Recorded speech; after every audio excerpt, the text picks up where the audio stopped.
Hello everyone, जय श्री कृष्णा, जय श्री राम, राधे राधे, ओम नमः शिवाय। आज हम देखने वाले हैं सेकेंड अध्याय का 15 पार्ट, 15वां भाग। तो चलिए देखते हैं। गीता का हम 15वां भाग देखने वाले हैं आज।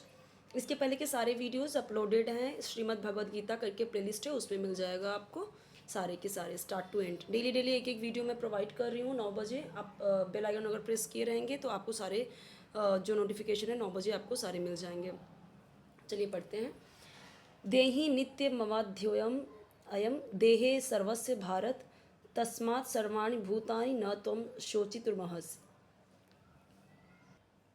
यानी हे भरतवंशी, श्री कृष्ण बोल रहे हैं अर्जुन को, हे भरतवंशी, शरीर में रहने वाले यानी जो देही हैं उनका कभी भी वध नहीं किया जा सकता। अतः तुम्हें किसी भी जीव के लिए शोक करने की आवश्यकता नहीं है। जब भगवान अविकारी आत्मा विषयक अपना उपदेश समाप्त कर रहे हैं, अमर आत्मा का अनेक प्रकार से वर्णन करते हुए भगवान कृष्ण ने आत्मा को अमर तथा शरीर को नाशवान सिद्ध किया है। सही बात है ये। अतः क्षत्रिय होने के नाते अर्जुन को इस भय से कि युद्ध में उसके पितामह भीष्म तथा गुरु द्रोण मर जाएंगे, अपने कर्तव्य से विमुख नहीं होना चाहिए।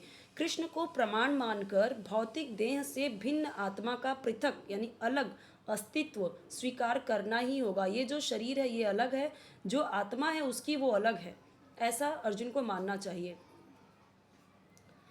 यह नहीं कि आत्मा जैसी कोई वस्तु नहीं है या कि जीवन के लक्षण रसायनों की अंतःक्रिया के फलस्वरूप एक विशेष अवस्था में प्रकट होते हैं। यद्यप आत्मा अमर है, किंतु इससे हिंसा को प्रोत्साहित नहीं किया जाता कि चलो अब तो ये इसको मार दिया, ये भी अमर हो जाएगा, ये आत्मा भी अमर है, इसको भी मार देंगे, इसको भी मार देंगे। इससे हिंसा को प्रोत्साहित नहीं कर सकते। फिर भी युद्ध के समय हिंसा का निषेध नहीं किया जाता, क्योंकि तब इसकी आवश्यकता रहती है। ऐसी आवश्यकता को भगवान की आज्ञा के आधार पर उचित ठहराया जा सकता है, स्वेच्छा से नहीं। ये भगवान के हिसाब से अगर उनकी आज्ञा है तो ही ये उचित है। वहाँ पे साक्षात श्री कृष्ण बोल रहे हैं, वो भगवान है, वो यहाँ पे जब बोल रहे हैं तो वो उचित है। खुद से आप चाहो इसको मार दो, उसको मार दो, अपने मर्जी से किसी को भी मार दो, ये उचित नहीं है।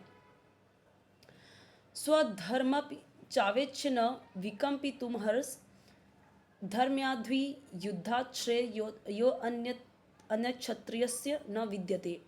यानी क्षत्रिय होने के नाते अपने विशिष्ट धर्म का विचार करते हुए तुम्हें जानना चाहिए कि धर्म के लिए युद्ध करने से बढ़कर तुम्हारे लिए अन्य कोई कार्य नहीं है। इसीलिए तुम्हें संकोच करने की कोई आवश्यकता नहीं है। सामाजिक व्यवस्था के 4 वर्णों में द्वितीय वर्ण उत्तम शासन के लिए है और क्षत्रिय कहलाता है वही। क्षत का अर्थ है चोट खाया हुआ, जो क्षति से रक्षा करे वह क्षत्रिय कहलाते हैं। त्रायते यानी रक्षा प्रदान करना। देखो यहाँ पे क्षत्रिय होता है ना, तो क्षत और त्रायते, तो क्षत का मतलब है चोट खाया हुआ और त्रायते यानी रक्षा करना। इन दोनों को मिला के क्या होता है क्षत्रिय। क्षत्रियों को वन में आखेट यानी शिकार, जो शिकार करते हैं, आखेट करने का प्रशिक्षण दिया जाता है। ठीक है, कि जंगल में कैसे शिकार किया जाए, ये सब उनको शिक्षा दी जाती है। क्षत्रिय जंगल में जाकर शेर को ललकारता है और उससे आमने सामने अपनी तलवार से लड़ता था। शेर की मृत्यु होने पर उसकी राजसी ढंग से अंत्येष्टि की जाती थी। किसकी? शेर की। आज भी जयपुर रियासत के क्षत्रिय राजा इस प्रथा का पालन करते हैं। राजस्थान में क्षत्रियों को विशेष रूप से ललकारने तथा मारने की शिक्षा दी जाती है, क्योंकि कभी कभी धार्मिक हिंसा अनिवार्य होती है।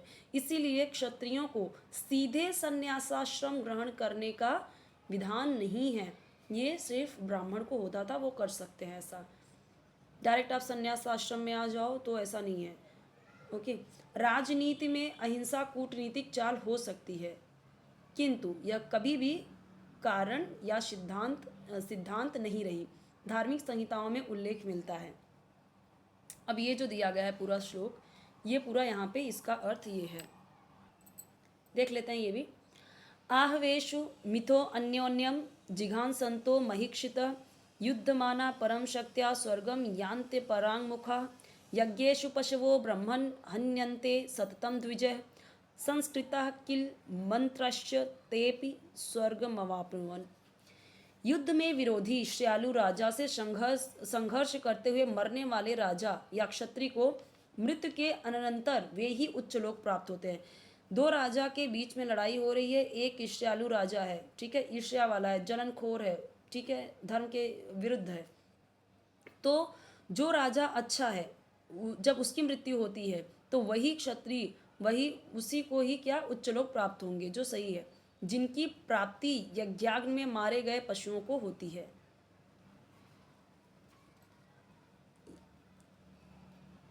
इसलिए धर्म के लिए युद्ध भूमि में वध करना तथा याज्ञिक अग्नि के लिए पशुओं का वध करना हिंसा कार्य नहीं माना जाता। देखो, कई सारे ऐसे यज्ञ होते हैं जहाँ पे पशुओं की वहाँ पे हिंसा होती है, पशु वध होता है।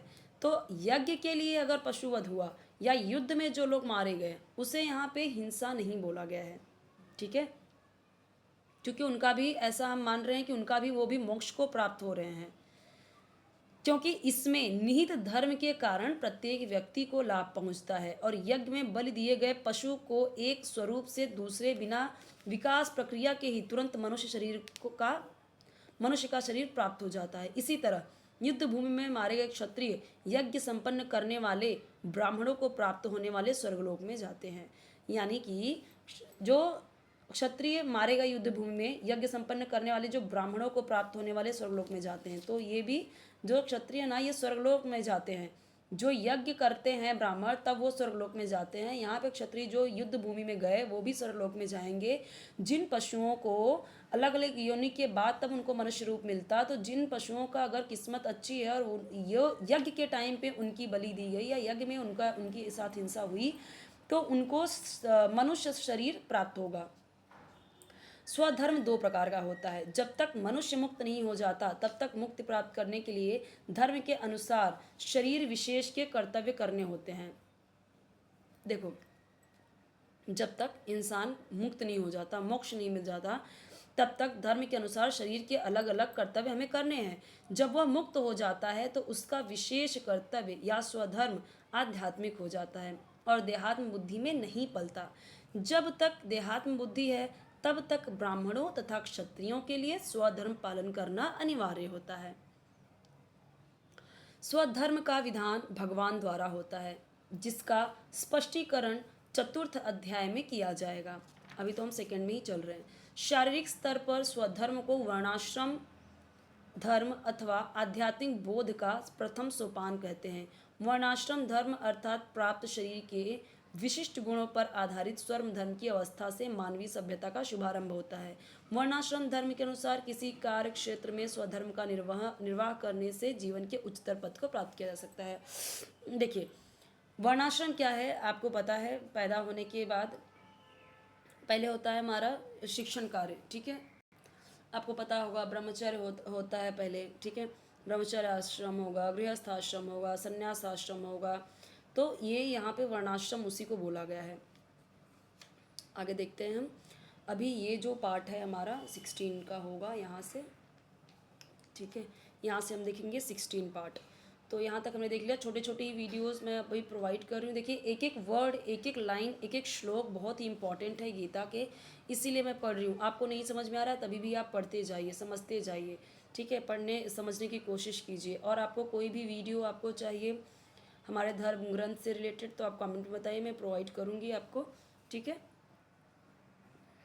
अलग से एक प्लेलिस्ट है दुर्गा सप्तशती का, वहाँ पे आप दुर्गा सप्तशती के जो इंपॉर्टेंट पार्ट्स हैं जो ज़रूर हमें डेली पूजा पाठ में यूज़ करना चाहिए, नवरात्रि में डेली उसका पाठ करना चाहिए, गुप्त नवरात्रि में पाठ करना चाहिए, वो सारे मैं प्रोवाइड कर रही हूँ, तो आप देख सकते हो उसको।